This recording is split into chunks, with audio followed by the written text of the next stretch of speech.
1వ తేదీన వినాయక చవితి వచ్చిన సంగతి మనందరికీ తెలిసిందే. మరి వినాయక చవితి రోజు పూజా విధానం ఎలా చేసుకోవాలి, పూజకు కావలసిన పూజా సామాగ్రి, ఆ రోజు పాటించాల్సిన నియమాలేంటి, ఇలాంటివన్నీ ఈ వీడియోలో మనం తెలుసుకుందాం. మొట్టమొదటిసారి పూజ చేసుకునే వాళ్ళు, అలాగే చిన్న పిల్లలు కూడా ఈ వీడియో పెట్టుకొని చక్కగా సులభంగా పూజ చేసుకోవచ్చు. అందరికీ ఉపయోగపడే విధంగా చాలా సులభమైన పద్ధతిలో ఈ పూజా విధానాన్ని ఈ వీడియోలో మీకు అందించే ప్రయత్నం చేస్తున్నాము. ముందుగా ఒక విషయం అందరూ గుర్తుపెట్టుకోండి, మీరు వినాయకుడి మట్టి ప్రతిమని తెచ్చి పూజ చేసుకోవటం మన ఆనవాయితీ అయినప్పటికీ పసుపుతో వినాయకుడిని చేయాల్సిందే. ఈ విషయం అందరూ గుర్తుపెట్టుకోండి. ముందుగా పూజ చేసే ప్రదేశాన్ని శుభ్రంగా నీటితో శుభ్రం చేసి తుడిచి ముగ్గులు వేసి ఒక పీటని వేసి ఆ పీఠం మీద వినాయకుడి ప్రతిమని, అదేవిధంగా ఒక తమలపాకులో పసుపుతో చేసినటువంటి వినాయకుడిని సిద్ధం చేసి పెట్టుకోండి. పూజకు మీరు కూర్చునే ముందు కటిక నేల మీద కూర్చోకుండా ఏదన్నా ఆసనం లాంటి ఆచ్ఛాదన వేసుకుని కూర్చోండి. ముఖాన బొట్టు పెట్టుకోండి. ఆడవాళ్ళు మగవాళ్ళు కూడా బొట్టు పెట్టుకొని నమస్కారం చేసుకోండి. మీరు పూజకు కావలసినటువంటి దీపారాధనకి సంబంధించినటువంటి నూనె లేదా ఆవు నెయ్యి, వత్తులు, కుందులు, అగరబత్తులు, ధూపము, కొబ్బరికాయ, పత్రాలు, అదేవిధంగా పువ్వులు, పళ్ళు, తాంబూలం కోసం తమలపాకులు, అరటిపళ్ళు, వక్క, బెల్లం ముక్క, ఇలాంటివన్నీ కూడా సిద్ధం చేసుకొని పెట్టుకోండి. విద్యార్థులు ఉన్నవాళ్ళు మీ పుస్తకాలని పూజలో పెట్టుకోండి. నూతన వస్త్రాలని కూడా పూజలో పెట్టుకోవచ్చు. ఇప్పుడు పూజా విధానంలోకి వెళదాం. ముందుగా పూజా విధానం ఎలా ఉంటుందో నేను మీకు చెప్తాను. ముందుగా ప్రార్థన చేస్తాము, ఆ తరువాత సంకల్పము, సంకల్పం తర్వాత కలశ పూజ, ఆ తరువాత విఘ్నేశ్వర పూజ, ధ్యానము, ఆ తరువాత వరసిద్ధి వినాయక స్వామి ప్రాణప్రతిష్ఠ. అంటే ముందు మనం చేసేటటువంటి విఘ్నేశ్వర పూజ పసుపు గణపతికి, వరసిద్ధి వినాయక స్వామి ప్రాణప్రతిష్ఠ అంటే మనం తెచ్చినటువంటి వినాయకుడి బొమ్మ విగ్రహం ఉంటుంది కదా, ప్రతిమ, మట్టి ప్రతిమ, ఆ వినాయకుడికి అనమాట. ఆ తరువాత షోడశోపచార పూజ ఉంటుంది, అథాంగ పూజ, అలాగే పత్ర పూజ, ఆ తరువాత విఘ్నేశ్వర స్వామి యొక్క అష్టోత్తర శతనామవళి, ఆ తరువాత ధూపదీప నైవేద్యము, మంత్రపుష్పము, ప్రదక్షిణము, ఇవన్నీ పూజ చేసుకున్న తర్వాత వినాయక స్వామి యొక్క వ్రత కథ ఈ విధంగా ఉంటుంది. తెలుసుకున్నాం కదా. ఇప్పుడు పూజకి కావలసినటువంటి పూజా సామాగ్రి మొత్తం సిద్ధం చేసుకొని పెట్టుకోండి. మనందరికీ తెలిసిందే, శుక్లాంబరధరం చెప్పుకోండి. శుక్లాంబరధరం విష్ణుం శశివర్ణం చతుర్భుజం ప్రసన్నవదనం ధ్యాయేత్ సర్వ విఘ్నోపశాంతయే అగజానన పద్మార్కం గజాననమహర్నిశం అనేకదంతం భక్తానాం ఏకదంతముపాస్మహే వక్రతుండ మహాకాయ కోటి సూర్య సమప్రభ నిర్విఘ్నం కురు మే దేవ సర్వకార్యేషు సర్వదా ఆపదామపహర్తారం దాతారం సర్వసంపదా లోకాభిరామం శ్రీరామం భూయో భూయో నమామ్యహం. అందరూ విఘ్నేశ్వరుడికి నమస్కారం చేసుకున్నారా? ఇప్పుడు దీపారాధన చేయండి. దీపారాధన కుందులో 2 వత్తుల్ని ఒకటిగా చేసి, మరొక 2 వత్తులని ఒకటిగా చేసి 2 జ్యోతులను వెలిగించండి. అగరబత్తితో కానీ ఏకహారతిలో ఒక వత్తిని తీసుకొని ఆ వత్తితో కానీ వెలిగించండి. డైరెక్ట్ గా అగ్గి పుల్లతో వెలిగించకూడదు. మనం ప్రతిసారి చెప్పుకున్నా సరే మరొక్కసారి గుర్తు చేయటం జరుగుతోంది. దీపారాధన చేసి మరి కాస్త నూనెని వడ్డించండి దీపపు కుందులో. ఆ తరువాత ఆ దీపపు ప్రమిదకి 3 వైపులా కుంకుమతో బొట్టుని పెట్టండి. ఆ తర్వాత దీపారాధనకి కాసిన అక్షతలు వేసి ఒక పువ్వుని పెట్టి నమస్కారం చేసుకోండి. ఆచమనం చేయండి. అందరూ కేశవనామాలు చదువుతుంటాను. 3 సార్లు నీటిని సేవించి చేతిని కడుక్కొని తుడిచి పూజకు సిద్ధంగా ఉండండి. ఆచమ్య కేశవాయ నమః, నారాయణాయ నమః, మాధవాయ నమః, గోవిందాయ నమః, విష్ణవే నమః, మధుసూదనాయ నమః, త్రివిక్రమాయ నమః, వామనాయ నమః, శ్రీధరాయ నమః, ఋషికేశాయ నమః, పద్మనాభాయ నమః, దామోదరాయ నమః, సంకర్షణాయ నమః, వాసుదేవాయ నమః, అనిరుద్ధాయ నమః, ప్రద్యుమ్నాయ నమః, పురుషోత్తమాయ నమః, అధోక్షజాయ నమః, నారసింహాయ నమః, అచ్యుతాయ నమః, జనార్దనాయ నమః, ఉపేంద్రాయ నమః, హరయే నమః, శ్రీకృష్ణాయ నమః. మీరు ఒక విషయం గుర్తుపెట్టుకోండి, మనం ఆచమనం చేసే పాత్ర పంచపాత్ర ఉద్ధరణ హరివిణ వేరు, అదే విధంగా కలశ పాత్ర వేరు. కలశం కోసం ఒక రాగి చెంబు కానీ వెండి చెంబు కానీ లేదన్నా ఏదైనా మీకు ఏదైనా లోహపు చెంబుని తీసుకొని సిద్ధం చేసుకోండి. మంచినీరు పట్టి, నేను పూజా విధానంలో ఎప్పుడు పూజలో నీళ్లు పోయండి అన్నా కూడా అది సంకల్పంలో ఎప్పుడు చెప్పినా సరే కలశంలో నీటిని మాత్రమే మీరు వాడాలి. మీరు ఆచమనం చేసిన నీటిని పూజకు వాడకూడదు. కేవలం మీ చేతులు శుభ్రం చేసుకోవడానికి ఆ నీరు గుర్తుపెట్టుకోండి. ఇప్పుడు సంకల్పము మీరు కూడా చెప్పండి అన్నప్పుడు గ్యాప్ ఇస్తాను, మీరు కూడా చెప్పండి. మమోపాత్త దురితక్షయ ద్వారా శ్రీ పరమేశ్వర ప్రీత్యర్థం శుభే శోభనే ముహూర్తే శ్రీ మహావిష్ణు రాజ్ఞాయ ప్రవర్తమానస్య అద్య బ్రాహ్మణః ద్వితీయ పరార్ధే శ్వేతవరాహ కల్పే వైవస్వత మన్వంతరే కలియుగే ప్రథమ పాదే జంబూద్వీపే భరతవర్షే భరతఖండే మేరోర్ దక్షిణ దిగ్భాగే శ్రీశైలస్య ఈశాన్య ప్రదేశే. మీరు ఉన్న దిక్కుని చెప్పుకోండి. స్వగృహే, అద్దె ఇళ్ళ వాళ్ళు శోభన గృహే అని చెప్పుకోండి. సొంత ఇంటి వాళ్ళు స్వగృహే అని చెప్పుకోండి. సమస్త బ్రాహ్మణ హరిహర గురుచరణ సన్నిధౌ అస్మిన్ వర్తమాన వ్యావహారిక చాంద్రమానేన శుభకృత్నామ సంవత్సరే దక్షిణాయనే వర్ష ఋతౌ భాద్రపద మాసే శుక్లపక్షే చతుర్థ్యాం బుధవాసరే శుభనక్షత్రే శుభయోగే శుభకరణే ఏవం గుణ విశేషణ విశిష్టాయాం శుభతిథౌ శ్రీమాన్. ఇప్పుడు మీ పూర్తి పేరు చెప్పుకోండి. మీ గోత్రం పేరు చెప్పుకోండి. గోత్రోద్భవస్య, తర్వాత మీ పూర్తి పేరు చెప్పుకోండి. నామధేయస్య. ఇప్పుడు నేను గ్యాప్ ఇస్తూ చెప్తాను, మీరు కూడా సంకల్పం చెప్పండి. ధర్మపత్ని సమేతస్య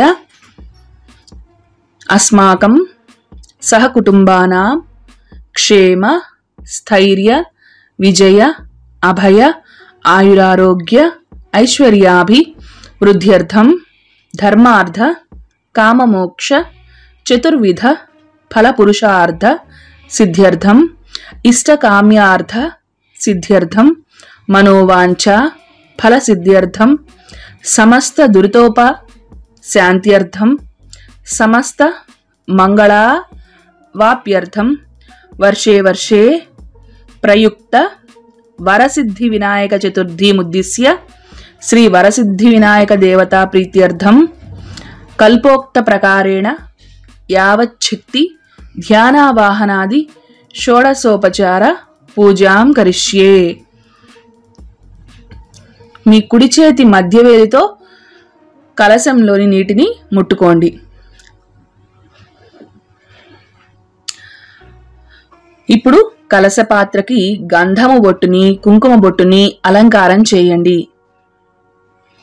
కాసిని అక్షతలు పువ్వులు ఆ నీటిలో చల్లి గంధము చల్లి ఆ తరువాత ఆ కలశ పాత్రలో ఒక తమలపాకుని గాని పువ్వుని గాని ఉంచండి. కలశస్య ముఖే విష్ణుః కంఠే రుద్ర సమాశ్రితః మూలే తత్ర స్థితో బ్రహ్మ మధ్యే మాతృగణా స్మృతాః కుక్షౌ తు సాగరాః సర్వే సప్తద్వీపా వసుంధరా ఋగ్వేదోధ యజుర్వేద సామవేదో హ్యధర్వణః అంగైశ్చ సహితాః సర్వే కలశాంబు సమాశ్రితాః ఆయాంతు దేవ పూజార్థం దురితక్షయకారకాః. ఇప్పుడు మీ కుడి చేతిని కలశ పాత్ర మీద ఇలా ఆచ్ఛాదనగా పెట్టండి. గంగే చ యమునే చైవ గోదావరి సరస్వతి నర్మదే సింధు కావేరి జలేస్మిన్ సన్నిధిం కురు. ఇప్పుడు తమలపాకుతో గాని పువ్వుతో గాని కలశంలోని నీటిని తీసుకొని పూజా ద్రవ్యాల మీద, మీ మీద, భగవంతుడి మీద, అలాగే పూజకి మీ పక్కన కూర్చున్న వారందరి మీద కూడా కలశ పాత్రలోని నీటిని చిలకరించండి. పూజా సామాగ్రి మీద కూడా కలశ పాత్రలోని నీటిని చిలకరించండి. ఆ తరువాత పసుపుతో విఘ్నేశ్వరుని తమలపాకులో పసుపు గణపతిని చేసి సిద్ధంగా పెట్టుకోండి. ముందుగా మనము ఆ పసుపు వినాయకుడికి పూజ చేస్తామన్నమాట. ఇప్పుడు విఘ్నేశ్వరుడి పూజ చేసుకుందాము. నమస్కారం చేసుకోండి. ఒకసారి ధ్యానం చేసుకోండి. శుక్లాంబరధరం చదువుకోండి. శుక్లాంబరధరం విష్ణుం శశివర్ణం చతుర్భుజం ప్రసన్నవదనం ధ్యాయేత్ సర్వ విఘ్నోపశాంతయే.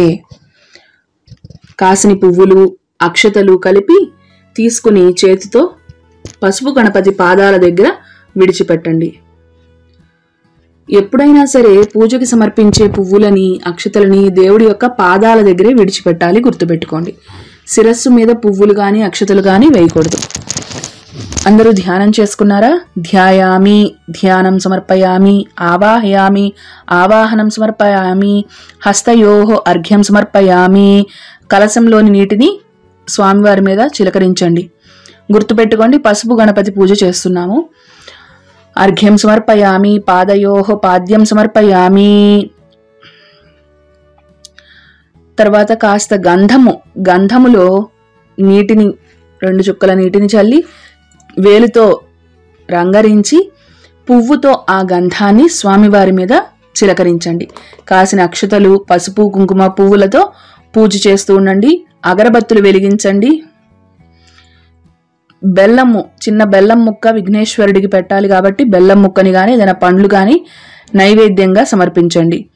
యదా భాగం గుడం నివేదయామి. శ్రీ మహాగణాధిపతయే నమః. సుప్రసన్నో సుప్రీతో వరదో భవతు.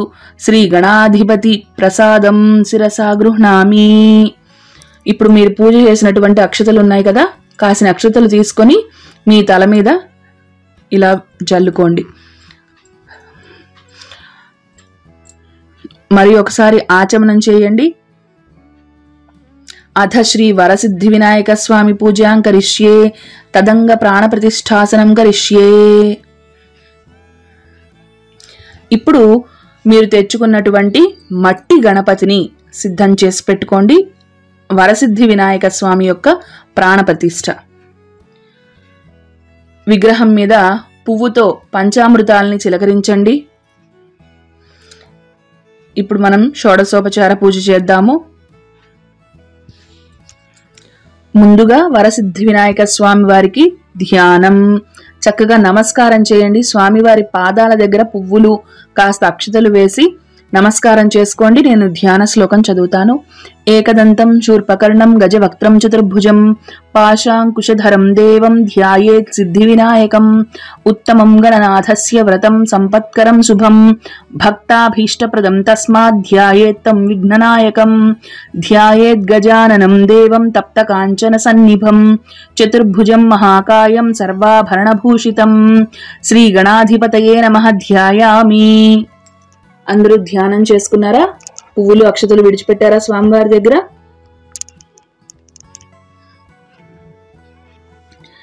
శ్రీ వరసిద్ధి వినాయకాయ నమః.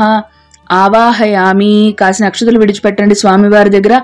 ఆసనం సమర్పయామి. కాసిన అక్షతలు విడిచిపెట్టండి, పువ్వులు విడిచిపెట్టండి. అర్ఘ్యం సమర్పయామి. కలశంలోని నీటిని స్వామివారికి చూపించి పక్కన ఉంచుకున్నటువంటి పాత్రలో వేయండి. మరలా కొంచెం స్వామివారికి నీటిని చూపించి స్వామివారి పాదాల ముందు ఉంచండి. పాద్యం సమర్పయామి. ఆచమనీయం సమర్పయామి. మరలా స్వామివారి కలశంలోని నీటిని చూపించండి. వరసిద్ధి వినాయకాయ నమః. మధుపర్కం సమర్పయామి. కాసిన అక్షతలు విడిచిపెట్టండి స్వామివారి దగ్గర. ఆచమనీయం సమర్పయామి. స్వామివారికి నీటిని కలశ పాత్రలో నీటిని విడిచిపెట్టండి స్వామివారి ముందు. శుద్ధోదక స్నానం సమర్పయామి. కొబ్బరికాయ కొట్టిని ఆ నీటిని స్వామి మీద చిలకరించండి. శుద్ధోదక స్నానం సమర్పయామి. పద్మ వస్త్రయుగ్మం సమర్పయామి. స్వామివారికి వస్త్రాలు లేదా పత్తితో ఒక వస్త్రాన్ని తయారు చేసి ఆ కుంకుమ రాసి దాన్ని వస్త్రంగా ఇవ్వండి, లేదంటే అక్షతలు విడిచిపెట్టండి స్వామివారి ముందు. ఉపవీతం సమర్పయామి. యజ్ఞోపవీతం సమర్పయామి. కాసిన అక్షతలు విడిచిపెట్టండి లేదా పత్తితో వస్త్రాన్ని చేసి విడిచిపెట్టండి. గంధం సమర్పయామి. ముందుగా గంధాన్ని సిద్ధం చేసి పెట్టుకున్నాం కదా, పువ్వుతో తీసుకుని స్వామివారి మీద గంధాన్ని చిలకరించండి. అక్షతాన్ సమర్పయామి. స్వామివారికి అక్షతలు సమర్పించండి. పుష్పాణి పూజయామి. పువ్వులతో 4 పువ్వులు తీసి స్వామివారి వద్ద ఉంచండి. ఇప్పుడు మనం అథాంగ పూజ చేసుకుందాము. మీరు అక్షతలతోనూ పువ్వులతోనూ స్వామివారిని పూజిస్తూ ఉండండి. శ్రీ మహాగణాధిపతయే నమః. అథాంగ పూజాం కరిష్యే. గణేశాయ నమః. పాదౌ పూజయామి. ఏకదంతాయ నమః. గుల్ఫౌ పూజయామి. శూర్పకర్ణాయ నమః. జానునీ పూజయామి.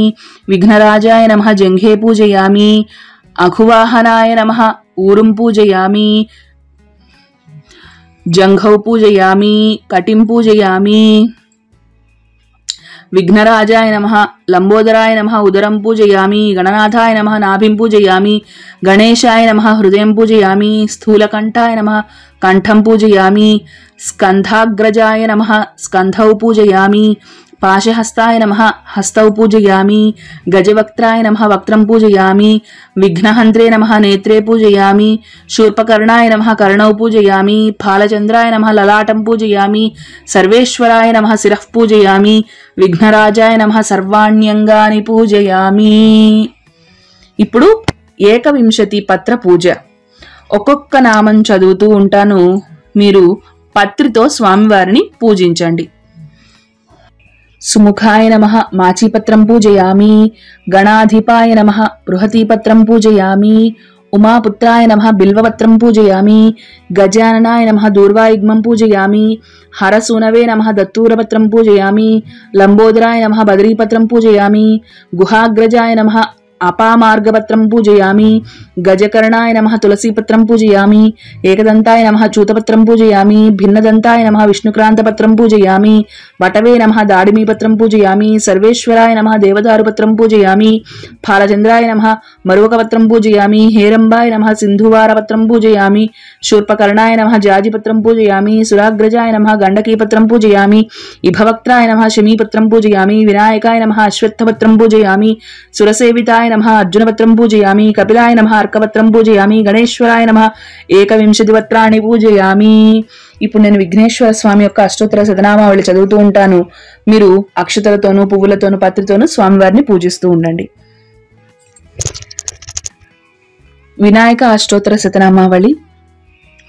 గజాననాయ నమః, గణాధ్యక్షాయ నమః, విఘ్నరాజాయ నమః, వినాయకాయ నమః, ద్వైమాతురాయ నమః, ద్విముఖాయ నమః, ప్రముఖాయ నమః, సుముఖాయ నమః, కృతినే నమః, సుప్రదీపాయ నమః, సుఖనిధయే నమః, సురాధ్యక్షాయ నమః, సురారిఘ్నేయ నమః, మహాగణపతయే నమః, మాన్యాయ నమః, మహాకాలాయ నమః, మహాబలాయ నమః, హేరంబాయ నమః, లంబజఠరాయ నమః, హ్రస్వగ్రీవాయ నమః, మహోదరాయ నమః, మదోత్కటాయ నమః, మహావీరాయ నమః, మంత్రిణే నమః, మంగళస్వరాయ నమః, ప్రమథాయ నమః, ప్రథమాయ నమః, ప్రాజ్ఞాయ నమః, విఘ్నకర్త్రే నమః, విఘ్నహంత్రే నమః, విశ్వనేత్రే నమః, విరాట్పతయే నమః, శ్రీపతయే నమః, వాక్పతయే నమః, శృంగారిణే నమః, ఆశ్రితవత్సలాయ నమః, శివప్రియాయ నమః, శీఘ్రకారిణే నమః, శాశ్వతాయ నమః, బలాయ నమః, బలోత్థితాయ నమః, భవాత్మజాయ నమః, పురాణపురుషాయ నమః, పూష్ణే నమః, పుష్కరోచ్ఛిస్తవారిణే నమః, అగ్రగణ్యాయ నమః, అగ్రపూజ్యాయ నమః, అగ్రగామినే నమః, మంత్రకృతే నమః, చామీకరప్రభాయ నమః, సర్వస్మై నమః, సర్వోపాస్యాయ నమః, సర్వకర్త్రే నమః, సర్వనేత్రే నమః, సర్వసిద్ధిప్రదాయ నమః, సర్వసిద్ధియే నమః, పంచహస్తాయ నమః, పార్వతీనందనాయ నమః, ప్రభవే నమః, కుమారగురవే నమః, అక్షోభ్యాయ నమః, కుంజరాసుర భంజనాయ నమః, ప్రమోదాయ నమః, మోదకప్రియాయ నమః, కాంతిమతే నమః, ధృతిమతే నమః, కామినే నమః, కపిత్థవనప్రియాయ నమః, బ్రహ్మచారిణే నమః, బ్రహ్మరూపిణే నమః, బ్రహ్మవిద్యాది దానభువే నమః, జిష్ణవే నమః, విష్ణుప్రియాయ నమః, భక్తజీవితాయ నమః, జితమన్మథాయ నమః, ఐశ్వర్యకారణాయ నమః, జ్యాయసే నమః, యక్షకిన్నరసేవితాయ నమః, గంగాసుతాయ నమః, గణాధీశాయ నమః, గంభీర నినదాయ నమః, వటవే నమః, అభీష్టవరదాయ నమః, జ్యోతిషే నమః, భక్తనిధయే నమః, భావగమ్యాయ నమః, మంగళప్రదాయ నమః, అవ్యక్తాయ నమః, అప్రాకృత పరాక్రమాయ నమః, సత్యధర్మిణే నమః, సుఖయే నమః, సరసాంబుజనిధయే నమః, మహేశాయ నమః, దివ్యాంగాయ నమః, మణికింకిణీమేఖలాయ నమః, సమస్త దేవతామూర్తయే నమః, సహిష్ణవే నమః, సతతోత్థితాయ నమః, విఘాతకారిణే నమః, విశ్వభృషే నమః, విశ్వరాక్షకృతే నమః, కళ్యాణగురవే నమః, ఉన్మత్తవేషాయ నమః, పరాజితాయ నమః, సమస్త జగదాధారాయ నమః, సర్వైశ్వర్యప్రదాయ నమః, ఆక్రాంతచిద చిత్ప్రభవే నమః, విఘ్నేశ్వరాయ నమః, శ్రీ వరసిద్ధి వినాయక స్వామినే నమః. అష్టోత్తర శతనామావళి చక్కగా పూజ చేసుకున్నారా అందరూ? ఇప్పుడు ధూపం. స్వామివారికి అగరబత్తులని చూపించండి. దశాంగం గుగ్గులోపేతం సుగంధిం సుమనోమరం ఉమాసుత నమస్తుభ్యం గృహాణవరదో భవ. అగరబత్తి వెలిగించి ఆ ధూపాన్ని స్వామివారికి చూపించండి. ధూప్ స్టిక్ ను వెలిగించి లేదా స్వామివారికి చూపించండి. తరువాత దీపం. దీపారాధన కుందులలో మరి కాస్త చమురు వడ్డించండి. ఆ దీపారాధనని స్వామివారికి చూపించండి. నైవేద్యం కొబ్బరికాయ ఉంటే కొబ్బరికాయ కొట్టండి. అలాగే మీరు వండినటువంటి పిండి వంటలు, వడపప్పు, పానకము, చలిమిడి, ఉండ్రాళ్ళు, అరటిపళ్ళు అన్నీ కూడా నైవేద్యంగా స్వామివారికి సమర్పించండి. ఇందాక కొట్టినటువంటి కొబ్బరికాయ చిప్పలు ఉన్నా సరే వాటిని ఇటు పక్కన పెట్టండి. శ్రీ మహాగణాధిపతే నమః నైవేద్యం సమర్పయామి. ఆ ఆకులో ఈ పదార్థాలన్నిటినీ స్వామివారికి నైవేద్యంగా పెట్టి కలశంలోని నీటిని ఆ పదార్థాల మీద కొద్దిగా చిలకరించండి. కొద్దిగా నీటిని చల్లి స్వామివారికి చేత్తో చక్కగా చూపించండి నైవేద్యం. యోదేవస్సవిత అస్మాకం ధియో ధర్మాదిగోచరాః ప్రేరయేత్తస్య యద్భర్గః తద్వరెణ్యముపాస్మహే. ఇప్పుడు తాంబూలం 3 తమలపాకులు, 2 వక్కలు, 2 అరటిపళ్ళు. స్వామివారికి తాంబూలాన్ని సమర్పించి దక్షిణ కూడా ఆ తాంబూలంలో దక్షిణ కూడా పెట్టి స్వామివారి విగ్రహం ముందుంచి నమస్కారం చేసుకోండి. ఇప్పుడు నీరాజనం. కర్పూరంతో నీరాజనం స్వామివారికి కర్పూర నీరాజనం వెలిగించి స్వామివారికి చూపించండి. నీరాజనం సమర్పయామి. మంత్రపుష్పం. కాసిన అక్షతలు, పువ్వులు చేతిలోకి తీసుకొని స్వామివారికి నమస్కారం చేసి స్వామివారి పాదాల దగ్గర విడిచిపెట్టండి. మంత్రపుష్పం సమర్పయామి. ఇప్పుడు అందరూ లేచి నుంచోండి. ఆత్మ ప్రదక్షిణ నమస్కారం చేయాలి. కుడి నుంచి ఎడమకి 3 సార్లు తిరగండి. యాని కాని చ పాపాని జన్మాంతరకృతాని చ తాని తాని ప్రణశ్యంతి ప్రదక్షిణం పదే పదే. పాపోహం పాపకర్మాహం పాపాత్మా పాప సంభవః. త్రాహి మాం కృపయా దేవ శరణాగతవత్సల. అన్యథా శరణం నాస్తి త్వమేవ శరణం మమ. తస్మాత్ కారుణ్య భావేన రక్ష రక్షగణాధిప. ఆత్మ ప్రదక్షిణ నమస్కారాన్ సమర్పయామి. మగవారు సాష్టాంగ దండ ప్రణామాలు చేయండి. ఆడవాళ్లు మాత్రం శిరస్సుని మాత్రమే నేలకి తాకించండి. మోకాళ్ళ మీద కూర్చుని కేవలం శిరస్సు మాత్రమే భూమికి తాకించి నమస్కారం చేసుకోండి. పూజ చేసినటువంటి అక్షతల్ని కాస్త తీసుకొని మీ మీద చల్లుకోండి. ఇప్పుడు అందరూ కాసిన అక్షతలు చేతిలో పట్టుకోండి. ఇప్పుడు నాతో పాటు మీరు కూడా చెప్పండి. మంత్రహీనం, క్రియాహీనం, శక్తిహీనం మహాప్రభో యత్పూజితం మయా దేవ పరిపూర్ణం తదస్తుతే. అనయా ధ్యానమావాహనాది షోడశోపచార పూజాయ చ అష్టోత్తర నామార్చనయా చ అవసర మహానివేదనయా చ భగవాన్. ఆ అక్షతలని స్వామివారి ముందు విడిచిపెట్టేసేయండి. అంటే మన భక్తిలో లోపమున్నా, పూజలో లోపమున్నా, అంటే మంత్రహీనం, క్రియాహీనం, మంత్రంలో లోపమున్నా, చేసే పనిలో ఉన్నా, శక్తిలో లోపమున్నా అన్నింటినీ కూడా క్షమించి మా కోరికలను తీర్చమని వరసిద్ధి వినాయక స్వామి వారికి క్షమాప్రార్థన అన్నమాట. ఇప్పుడు మీరు పూజ చేసినటువంటి అక్షతల్ని కాసిని మీ మీద చల్లుకోండి. కొబ్బరికాయ కొట్టారు కదా, ఆ కొబ్బరి నీళ్ళని తీర్థంగా తీసుకోండి. పూజ చేసిన అక్షతల్ని పిల్లల శిరస్సుల మీద చల్లండి. అలాగే మీరు కూడా మీ శిరస్సు పైన చల్లుకోండి. ఇప్పుడు వినాయక స్వామి వారి వ్రత కథ చెబుతున్నాను. అందరూ చేతిలో అక్షతలు పట్టుకొని శ్రద్ధగా వినండి. కథ వినేవాళ్ళు అక్షతలు చేతిలో పట్టుకొని ఈ కథని వినండి. వినాయక చవితి కథ వినేవారందరూ చేతిలో అక్షతలు పట్టుకొని ఈ కథని వినండి.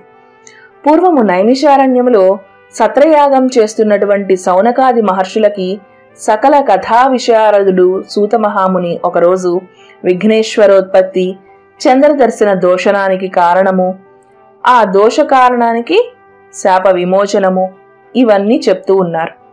పూర్వము గజరూపముతో ఉన్న గజాసరుడు అనేటటువంటి రాక్షసుడు శివుడి గురించి ఘోర తపస్సు చేశాడు. అతని తపానికి మెచ్చిన ఈశ్వరుడు ప్రత్యక్షమై ఏం వరం కావాలో కోరుకోమంటే గజాసురుడు పరమేశ్వరుణ్ణి స్తుతించి, స్వామి, మీరు ఎప్పుడు నా ఉదరమునందే నివసించండి అని కోరుకుంటాడు. భోళాశంకరుడు అతడి కోరికని తీర్చడం కోసం గజాసురుడి ఉదరంలో ప్రవేశించి సుఖంగా ఉంటాడు.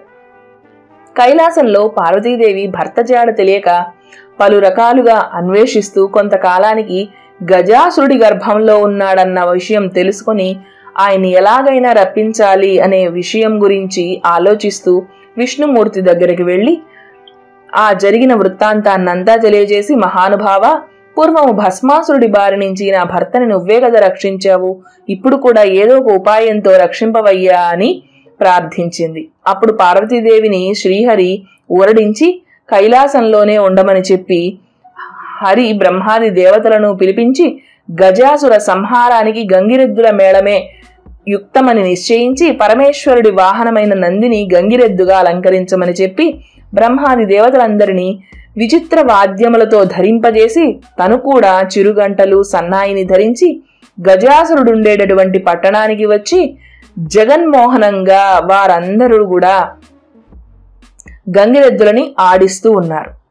ఎంతో విచిత్రంగా గంగిరెద్దులని ఆడించడం చూసినటువంటి ఆ పురవాసులందరూ గజాసురుడికి ఈ విషయాన్ని తెలియచేశారు. వాళ్ళని భవనం దగ్గరికి రమ్మని గజాసురుడు పిలిపించాడు. నా ఎదుట ఆడించండి అని నియమించాడు. బ్రహ్మాది దేవతలు తమ వాద్య విశేషాలని జగన్నాటక సూత్రధారి అయిన ఆ హరి యొక్క ఆజ్ఞ మేరకు చిత్ర విచిత్రాలుగా గంగిరెద్దులని ఆడిస్తూ ఉన్నారు. గజాసురుడు పరమానంద భరితుడై మీకేం వరం కావాలో కోరుకోండి అన్నాడు. అప్పుడు శ్రీహరి సమీపించి, ఇది ఎవరనుకుంటున్నావు? శివుడు వాహనమైన నంది శివుణ్ణి తీసుకుని వెళ్ళడానికి వచ్చింది అని చెప్పాడు. ఆ మాటలు విని గజాసురుడు ఆశ్చర్యపోయి, ఆహా, వచ్చిన వాడెవడో కాదు, రాక్షసుల్ని అంతం చేసే శ్రీహరే అని తెలుసుకొని, ఇక నాకు మరణమే నిశ్చయము అని తెలుసుకొని తన గర్భంలో ఉండేటటువంటి పరమేశ్వరుణ్ణి పిలిచి, పరమేశ్వర, నా శిరస్సుని త్రిలోక పూజ్యముగా చేసి నా చర్మాన్ని నువ్వు ధరించు అని ప్రార్థించి విష్ణుమూర్తికి అంగీకారం తెలియచేశాడు. అప్పుడు విష్ణుమూర్తి నందిని ప్రేరేపించడం వలన నంది తన కొమ్ములతో గజాసురుడి ఉదరాన్ని చీల్చి సంహరించింది. పరమేశ్వరుడు గజాసుర గర్భము నుండి బయటికి వచ్చి విష్ణుమూర్తిని స్తుతించాడు. అప్పుడు విష్ణుమూర్తి, అయ్యా పరమేశ్వర, దుష్టులకి ఇలాంటి వరాములు ఇవ్వకూడదని నీకు తెలియదా? ఇస్తే ఎలాంటి విషయాలు జరుగుతున్నాయో చూస్తున్నావు కదా, పాముకి పాలు పోసినట్లేనయ్యా, ఇకనైనా జాగ్రత్తగా ఉండు అని ఉపదేశించి ఈశ్వరుణ్ణి బ్రహ్మాది దేవతలు కూడా వీడ్కొలిపి తాను కూడా వైకుంఠానికి వెళ్లిపోయాడు శ్రీహరి. అప్పుడు శివుడు నందినెక్కి కైలాసానికి వేగంగా వెళుతున్నాడు. ఇప్పుడు వినాయకోత్పత్తి. కైలాసంలో పార్వతీదేవి తన భర్త రాకను గురించిన విషయం తెలుసుకుని ఆనందంతో అభ్యంగన స్నానం చేయటానికి నలుగు పిండిని ఒక బాలుడిగా చేసి ఆ బాలుడికి ప్రాణం పోసి వాకిట ద్వారంలో కాపలాగా ఉంచి, నేను స్నానం చేసి వస్తాను, నువ్వు కాపలాగా ఉండు అని చెప్పి వెళుతుంది. స్నానం చేసి ఆభరణాలన్నిటితో అలంకరించుకొని పరమేశ్వరుడి కోసం ఎదురు చూస్తూ ఉంది. అప్పుడు పరమేశ్వరుడు కైలాసానికి వచ్చి నందిని అధిరోహించి లోపలికి వెళదామని చూస్తే ద్వారం దగ్గరున్న బాలకుడు అడ్డగిస్తాడు. ఎంత చెప్పినా వినకపోయేసరికి పరమేశ్వరుడు కోపావేశుడై త్రిశూలంతో ఆ బాలకుని కంఠాన్ని ఖండించి వేస్తాడు. అప్పుడు పార్వతీదేవి భర్తను చూసి ఎదురెళ్లి అర్ఘ్యపాద్యాదులతో పూజించి పరమానందంగా వారిరువురు ప్రియ సంభాషణలు ముచ్చటలు చేస్తూ ఉంటారు. మాటల మధ్యలో ద్వారం దగ్గర బాలుడి ప్రస్తావన రాగా పరమేశ్వరుడు తను చేసిన తప్పుకి బాధపడి ఇలా చేశాను అని చెప్పేసరికి పార్వతీదేవి దుఃఖిస్తుంది. గజాసురుడి శిరస్సుని ఆ బాలుడికి అతికిస్తారు. గజాసురుడికి వరం ఇచ్చాడు కదా, త్రిలోక పూజ్యుడు అయ్యేటట్టు నా శిరస్సుని చేయమని. ఆ వరం గుర్తొచ్చి ఆ గజాసురుడి తలని తీసుకుని వచ్చి ఆ బాలుడికి అదిగించి గజాననుడు అని నామధేయం పెట్టి పుత్ర ప్రేమతో ఉమామహేశ్వరులిద్దరూ ఆ పిల్లవాడిని పెంచుకుంటూ ఉంటారు. గజాననుడు కూడా తల్లిదండ్రులను పరమభక్తితో సేవిస్తూ ఉంటాడు. గజాననుడు సులభంగా తిరగడం కోసం అనింద్యుడు అనే ఒక ఎలుకని వాహనంగా చేసుకుంటాడు. కొంతకాలానికి పార్వతీ పరమేశ్వరులకు కుమారస్వామి జన్మిస్తాడు. అతడు మహాబలశాలి. ఇతని వాహనము నెమలి. సకల దేవతలకు సేవానాయకుడై సేనానాయకుడై ప్రఖ్యాతిగాంచాడు కుమారస్వామి. విఘ్నేశాధిపత్యము. ఒకనాడు దేవతలు, మునులు, మానవులు కైలాసానికి వచ్చి పరమేశ్వరుణ్ణి సేవించి, పరమేశ్వరుల ఈ విఘ్నాలన్నింటినీ తొలగించడానికి అధిపతిగా ఒక దేవుణ్ణి పెట్టవయ్యా అని కోరగా, గజాననుడు నేను పెద్దవాణ్ణి కదా, ఆ ఆధిపత్యాన్ని నాకివ్వండి నాన్నగారు అని అడుగుతాడు. గజాననుడు మరుగుజ్జువాడు, అనర్హుడు, అసమర్థుడు కాబట్టి ఆ ఆధిపత్యాన్ని నాకివ్వండి నాన్నగారని కుమారస్వామి తండ్రిని వేడుకుంటాడు. ఈ కుమారులిద్దరి మాటలు విన్నటువంటి పరమేశ్వరుడు, మీలో ఎవరైతే ముల్లోకాలలో ఉన్నటువంటి పుణ్యనదులలో స్నానం చేసి ముందుగా నా దగ్గరికి వస్తారో వారికే ఈ ఆధిపత్యాన్ని ఇస్తాను అని మహేశ్వరుడు చెప్తాడు. సరే సరే అంటూ నెమలి వాహనం ఎక్కి కుమారస్వామి తుర్రున బయలుదేరతాడు. అప్పుడు గజాననుడు తండ్రిని సమీపించి దుఃఖంతో, పరమేశ్వర, నా అసమర్థత మీకు తెలిసి కూడా ఇలాంటి పందెం పెడతారా? ఇది మీకు భావ్యమేనా? నేను మీ పాదసేవ చేస్తూ ఉంటాను. నా మీద కటాక్షంతో మీరే నాకు ఉపాయం తెలిపి నన్ను రక్షించండి అని ప్రార్థిస్తాడు. పరమేశ్వరుడు దయాళుడై ఒకసారి నారాయణ మంత్రాన్ని పఠించమని ఆ మంత్రాన్ని ఉపదేశిస్తాడు చెవిలో గణపతికి. 300 పుణ్యనదులలో స్నానం వచ్చిన ఫలితం నీకొస్తుంది ఈ నారాయణ మంత్రం ఉపదేశిస్తే అని చెప్తాడు. గజానుడు అత్యంత భక్తితో ఆ మంత్రాన్ని జపిస్తూ కూర్చుంటాడు కైలాసంలోనే. ఆ మంత్ర ప్రభావంతో కుమారస్వామి గంగానదికి స్నానం చేయడానికి వెళుతుండగా స్నానం చేసి ఎదురొస్తుంటాడు గజానుడు. అలా 3,50,000 నదులలో కూడా కుమారస్వామి స్నానం చేయడానికి వెళుతుంటే గణపతి స్నానం చేసి ఎదురు వస్తున్నట్టుగా కనిపిస్తూ ఉంటాడు. చాలా ఆశ్చర్యం వేస్తుంది కుమారస్వామికి. కైలాసానికి వచ్చి తండ్రి దగ్గర కూర్చున్నటువంటి గజాననుని చూసి నమస్కరించి, నీ బలమేంటో తెలియకుండా నిన్ను నిందించాను, అన్నగారి మహిమ నాకు తెలియలేదు తండ్రి గారు, నన్ను క్షమించండి అని చెప్పి క్షమాపణ కోరి తన నిర్ణయాన్ని అనుసరించి ఈ ఆధిపత్యాన్ని అన్నగారికే ఇవ్వండి అని ప్రార్థించాడు కుమారస్వామి. ఆ రోజున పరమేశ్వరుడి అనుగ్రహంతో భాద్రపద శుద్ధ చవితి నాడు గజాననుడికి విఘ్నాధిపత్యాన్ని ఇచ్చారు పరమేశ్వరుడు.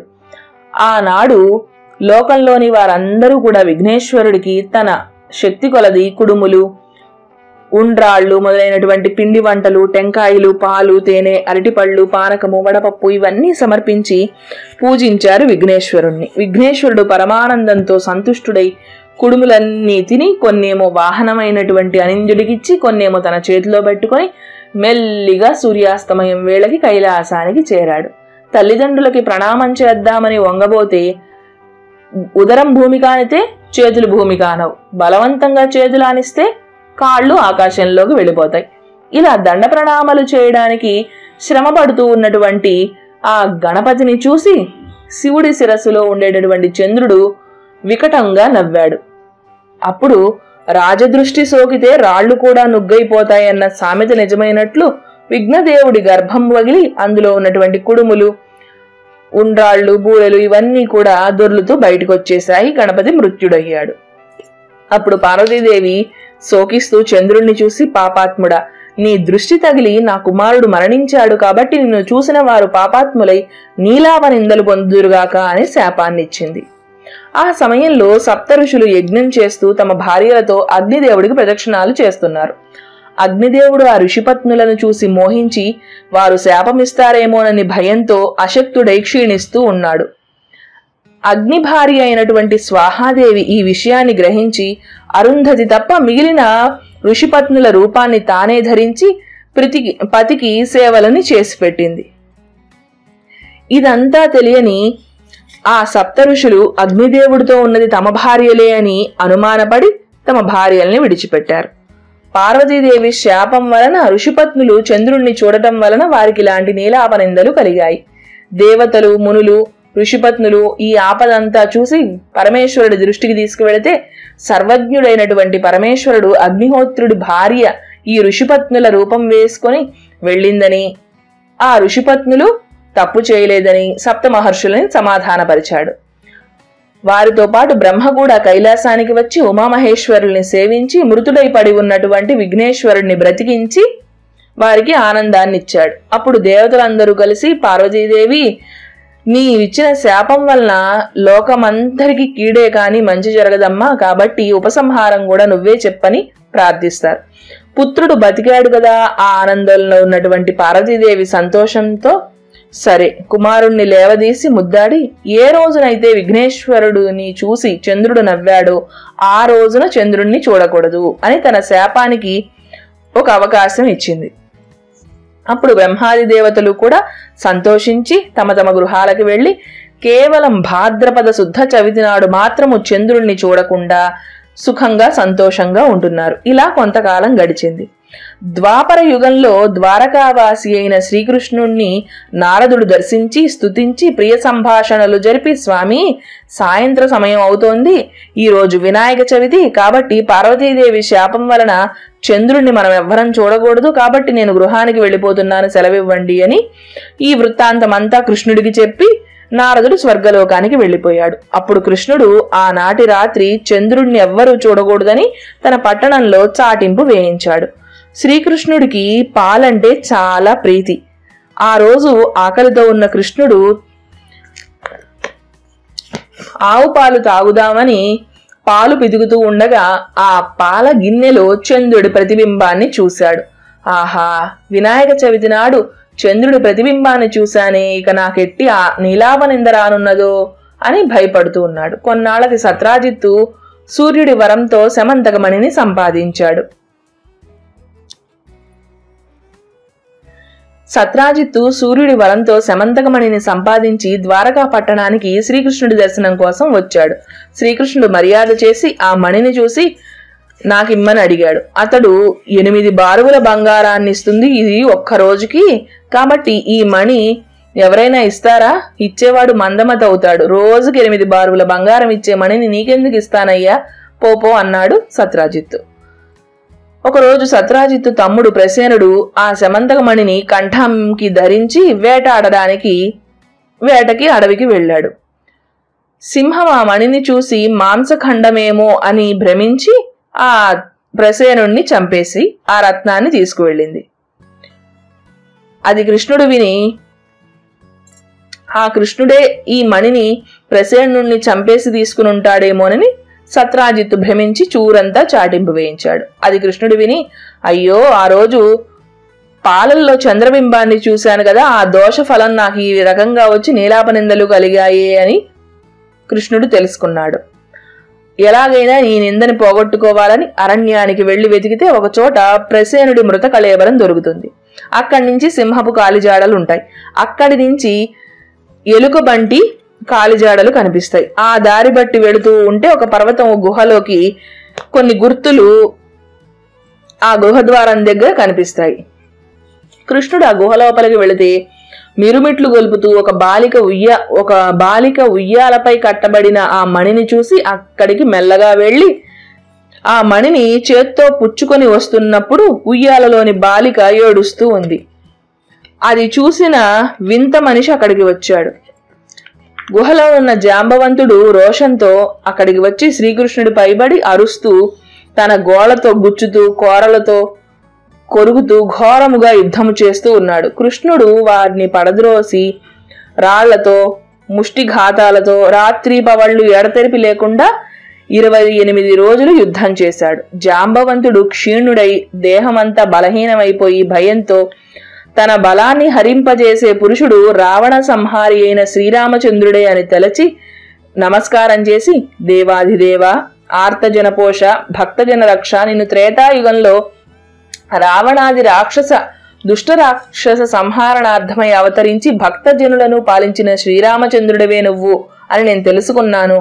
ఆ కాలంలో నా ముదిత వాత్సల్యంతో నన్ను వరం కోరుకోమని అడిగితే నా బుద్ధిమాంద్యముతో ద్వంద్వ యుద్ధం చేయాలని కోరుకున్నాను. కాలాంతరంలో అది తీరుతుందని సెలవిచ్చారు. అది మొదలు మీ నామస్మరణ చేస్తూ అనేక యుగాల నుంచి గడుపుతూ ఇక్కడ ఉన్నాను.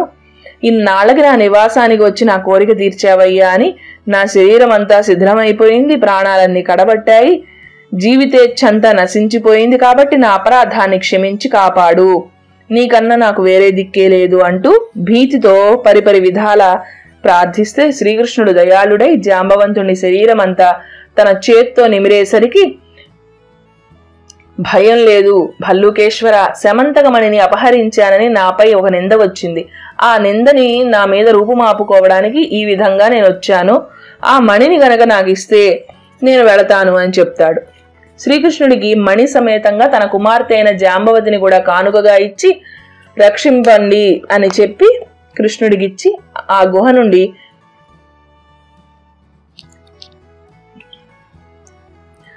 బయటికి వచ్చి తన ఆలస్యానికి అయ్యో ఎంత ఆలస్యమైందని పరితపిస్తూ బంధుమిత్రాల్ని సైన్యాన్ని అందరినీ వెంటబెట్టుకుని తన కన్యారత్నంతో మణితో శ్రీకృష్ణుడి పురానికి వెళ్లి అక్కడ ఉన్న పెద్దలను చేరి సత్రాజిత్తుని రప్పించి ఈ జరిగిన కథ అంతా తెలిపి అతడికి శమంతకమణిని ఇచ్చేసి అప్పుడు జరిగిన వృత్తాంతాన్ని తెలియచేస్తారు. అప్పుడు సత్రాజిత్తు అయ్యో పరమాత్ముడైన శ్రీకృష్ణుడిపై లేనిపోని నిందమోపి దోషానికి పాల్పడ్డానే అని విచారించి ఆ మణిని ఇచ్చి తన కూతురైన సత్యభామని కూడా భార్యగా శ్రీకృష్ణుడికి సమర్పించి నా తప్పు క్షమించవయ్యా అని వేడుకుంటాడు.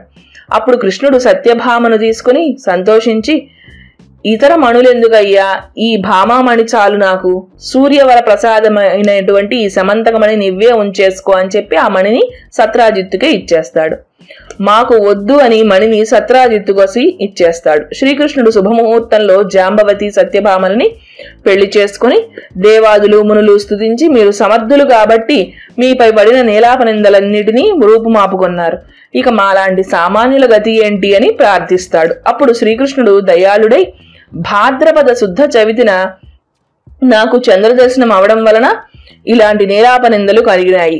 గణపతిని యథావిధిగా పూజించి ఈ శమంతక మణి కథను విని అక్షతలుగా శిరస్సు మీద చల్లుకున్నవారు నీలాపనిందలు పొందరు అని ఆనతినిస్తాడు శ్రీకృష్ణుడు.